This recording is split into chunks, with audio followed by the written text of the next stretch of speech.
안녕하십니까. 공작근TV 그레이트 게임 최수영입니다. 오늘도 저희 방송을 애청하시는 전국 곳곳에 해외 곳곳에 동포 여러분들, 국민 여러분들께 감사하다는 말씀을 전해드립니다. 오늘 제가 전해드릴 얘기는 캐나다의 비밀 정보기관인 캐나다 안전정보국이 있습니다. 이 캐나다 안전정보국에서 중공의 상업계의 침투 현황을 폭로하고 있는 이런 주요한 방첩 동향이 이제 표시가 되고 있는데, 이런 주제를 가지고 말씀을 전해 올리도록 하겠습니다. 캐나다에는 Canadian Security Intelligence Service, 그래서 캐나다 안전정보국이라고 하는 국가 비밀 정보기관이 있는데, 이 CSIS의 내부 문건이 이제 공표가 된 것이죠. 여기 CSIS는 워싱턴에 가시면은 Center for Strategic International Studies라고 해서 그때는 전략 국제 문제 연구소 이런 식으로 해석을 하면 되겠고요. 이 또 CSIS라는 이니셜이 포함하는 것은 캐나다의 안전정보국이다, 이런 이름이라는 것을 이해해 주시기 바랍니다.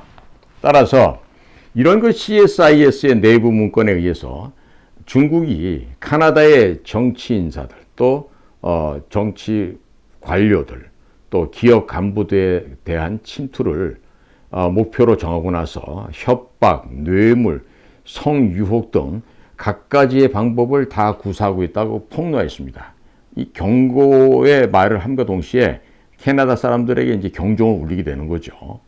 그래서 최근에 The Global Post지가 확인한 CSIS 문건에 의하면 중국을 방문하거나 영향력 있는 카나다인들에게 중국은 영사관이나 비자 발급처 등에서 어떻게 하면은 카나다 사람들을 흡수, 포섭할 수 있는지 그런 내용들을 밝혔는데요. 2022년 2월 2일 기밀 문건에는요, 중국 은행 측이 카나다 기업인도 참가하는 은행 주간 회의에 대해서 영향력 행사 계획에 대하여 영사관에 고지하는 내용들이 들어있었고, 추가로 캐나다의 정계기자, 또 고위 기업인인, 또 학자, 화교 이런 분들, 영향력 있는 사람들을 대상으로 정치, 경제, 과학, 군사 정보 수집 및 캐나다의 대중국 비판을 억제시키는 이러한 내용들이 포함되어 있었다고 합니다. 그러면 중국 공산당이 어떻게 개통적인 침투를 하고 있는지 한번 살펴보도록 하겠습니다. 2021년 12월에 있었던 보고에 따르면 캐나다 CSIS는 세 가지 색깔로 정치 관여 책략을 만들어 놓았다고 하는데, 남색은 복잡한 인터넷 공격 후에 협박하는 부류, 또 금색은 뇌물, 황색은 성유혹을 통해 타협하려는 대상이라고, 이렇게 그 대상 목표들을 이렇게 분류를 해놨다 그럽니다. 또 2022년도 2월 2일자 보고서는 중국의 몬트리올 영사관이 어떻게 캐나다에 영향력 있는 임무를 미행하고 중국행 비자를 신청하는지 등 관련 보고서를 총리실 등 주요 부처에 전달하도록 하여서 공유했다고 합니다. 또한 2022년 초에 중국 외교관은 우호적이고 영향력이 있는 캐나다 사람에게 연방 정치꾼들과 접촉을 줄이라고 하면서 CSIS 측에 중국의 캐나다 내정 간섭 조사에 휘말리지 말라고 종용까지 했다는 겁니다. 자, 이어서 2022년 1월 15일에 CSIS 측에서는 북경에 대캐나다 침투 공작을 알게 되자 중국 정부는 모든 정당의 상하 의원들에게 애매한 요지의 경고를 발하여 분위기를 파악하도록 한 후에 침투 공작을 중지하게 되었다, 이렇게 적시하고 있습니다.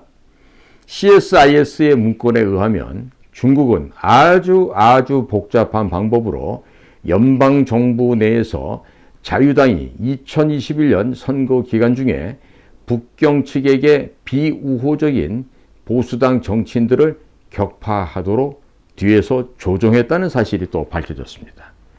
그러한 공작에는 가짜뉴스와 대중공 우호 인사에 대한 헌금, 또 캐나다 내 중국 유학생에 대한 대만 기업의 알바 소개로 자유당 후보의 자원봉사 등까지 총망라되어 있다고 하는 것입니다.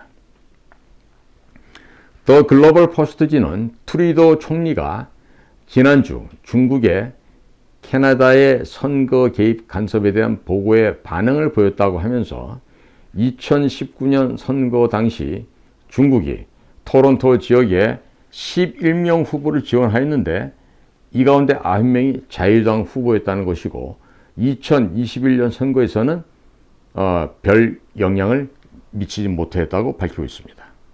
또 CSIS는 이미 오타와 주재 전 총영사인 덩샤올린이 2021년 2명의 보수당 의원들을 격파시켰다고 허풍치고 있다는 정보를 입수한 바가 있으며 보수당의 지도급 인사인 피에르 폴리에베르는 정보 제공자들에 대해서 용감한 인물이다라고 칭송하면서 정부는 외국 대리인 등기처를 설립하여 캐나다 정부에 영향을 미치는 외국 대표를 추적, 감시하라고 호소하기까지 이르렀다고 합니다. 자, 지금 간략하게 설명드린 것처럼 캐나다의 이 비밀 정보 방첩기관인 CSIS는 제대로 자신들의 역할과 책임을 잘하고 있죠. 현재 지금 우리나라 대한민국의 국가 정보는 제 기능을 잘 수행하고 있을지 걱정이 많이 됩니다.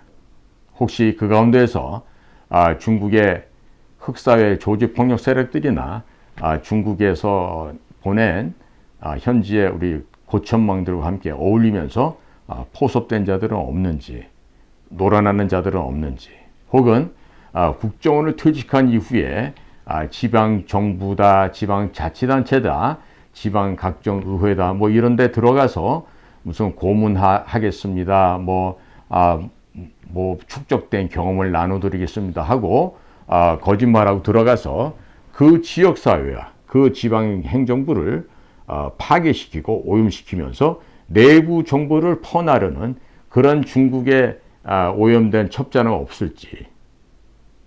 없을지 심히 우려됩니다. 특히 경찰 공무원, 군, 또 국가정보원 출신 중에 중국 전문가라 그러면서 지방의회나 지방시정부, 도정부 이런데 암약해 들어가고 있는 그런 간첩들은 얼마나 많을까요? 한번 살펴보시고요.